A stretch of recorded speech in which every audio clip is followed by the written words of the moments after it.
Hi everybody, welcome to my channel. I hope you're having a great day. But before I get started, I wanted to say happy Friday.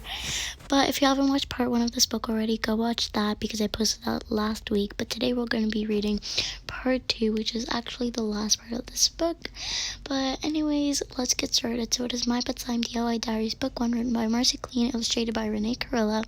But anyways, now let's get started. 3. Be honest and tell Claire that I don't want to go to her party. Honesty is always the best policy, and I wouldn't want Claire to lie to me if something was bothering her. But how can I tell my best friend that I'm scared to go to her birthday party?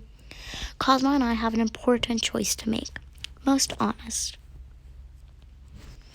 Dear Diary, all of this worrying has Cosmo and me needing a break, so today we escaped. My mom just sorted through some old clothes and emptied out this giant container called a wardrobe box. It's tall and you're supposed to hang clothes in it. She said I could have it if I wanted to create something with it. Today seemed like a perfect day to do that. With a little glue and a whole lot of glitter, our submarine was ready.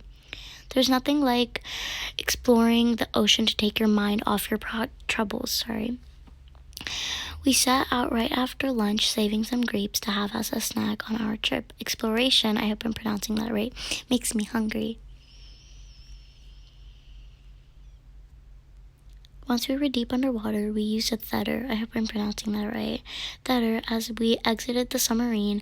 A tether or a rope attaches the explorers safely to the ship so they can get outside for a closer look at their environment. Grandma Sadie does a lot of these kind of explorations, but in outer space we use our tether to investigate a darker underwater cavern, I hope I'm pronouncing that right, looking for a pirate treasure. Here's a fun fact. Scientists say that the ocean floor and outer space are not that different from each other. And even though the deep sea makes about 90% of our oceans, we've explored almost none of it. Exploring the deep sea may unlock answers to outer space.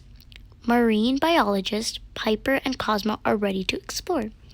On our expedition, we found pirate treasure and lots of really pretty underwater plant life. We even found some shells. Cosmo took control once we were back in the submarine, and we narrowly, if I'm pronouncing that right, escaped a hungry octopus who wanted our grapes. I don't blame him. They were tasty. I remember this one time we explored the ocean deep in Claire's pool. Claire doesn't like water and really didn't want to go on the adventure, but because I wanted to check out the coral reef, we'd made at the bottom of the pool. She went along with it. She even wore a scuba mask and put her head completely underwater. That was so big for Claire, and I know she was a little uncomfortable, but Cosmo and I made sure she was safe the entire time. That's what friends do. Friends keep friends safe. While we were talking about our adventure with Claire in the pool, Cosmo gave me one of those looks, like he's waiting for me to have a light bulb moment. Meaning I suddenly figured something out, which I did. I'm sure that if I'm honest with Claire, she'll do her best to make sure I'm safe at her party, just like Cosmo and I did our best to make sure Claire was safe in the pool. And to remind myself of how much Claire trusted us during our reef exploration, I'll get my craft on.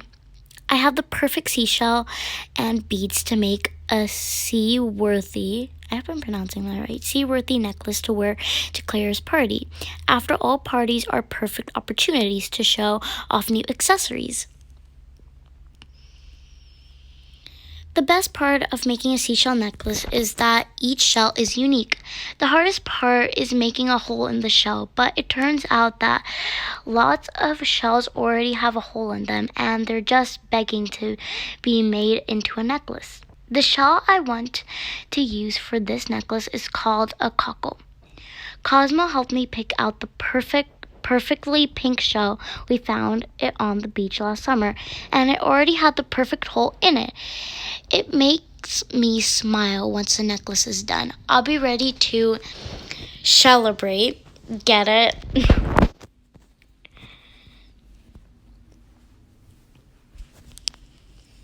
Okay, sorry, let it load. Just give me a second when it loads. Kind of technical difficulty. Oh my god, I can't even speak right now. Technical difficulty. Oh my god, why can't I speak? A little technical difficulty. Oh my god, I don't know why I can't speak. Technical difficulty. Sorry. Is this the last page?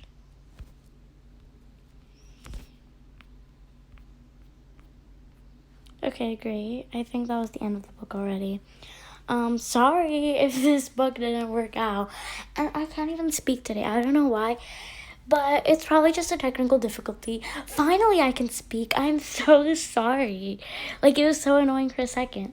Okay. But basically, now this book is ended because I think that this was already the end of the book. There was only 2 pages left. And maybe next Friday I'll make like a short little video and I'll see if there was a page left of it. I don't know what I'll do. I'll just make another little video of it if you guys want me to. But I don't think there was any page already left on there. Okay, anyways, I've talked so much already. Okay, but basically that is the end of today's book. I hope you guys enjoyed. It was kind of a little bit of a fail at the end, but that's okay because I will make sure if there was a last page of it, I'll make like a shorts video of reading it if you guys want that. But basically that is the end of today's book. I actually really enjoyed this book a lot. And I think it is one of my favorite books. I just like My Pet Slime books personally. Like Giraffe and Bird and like My Pet Slime books are like one of my favorite books right now. And I love reading them. And so anyways, I hope you guys enjoyed this as well as much as me. And I love you guys so much. Bye guys.